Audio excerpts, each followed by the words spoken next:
గ్రామంలో ఒక అబ్బాయి ఉండేవాడు. అతనిది ఒక పెద్ద కల, క్రికెటర్ అవ్వాలని. కాని పరిస్థితులు మాత్రం అతనికి సహకరించలేదు. ట్రక్ డ్రైవర్ అన్న తన తండ్రి ప్రతిరోజు ఉదయం 3 గంటలకు లేచి రోజంతా కష్టపడి ఆ డబ్బును తన కొడుకు కోసం ఉపయోగించేవాడు.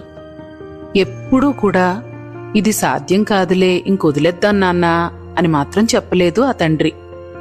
ఆ అబ్బాయి కూడా రోజు 70 కిలోమీటర్లు ప్రయాణిస్తూ క్రికెట్ ప్రాక్టీస్ చేసేవాడు. ఎన్ని ఇబ్బందులొచ్చినా ఎప్పుడూ వదల్లేదు. పడిపోయినా మళ్లీ లేచేవాడు, ఓడిపోయినా మళ్లీ ప్రయత్నించేవాడు. ఇలా పట్టుదలతో ఒక్కో అడుగు ముందుకు వేస్తూ వెళ్లాడు.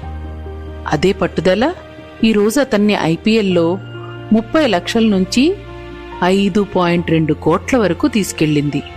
అతను మరెవరో కాదు, మధ్యప్రదేశ్కు చెందిన మంగేష్ యాదవ్.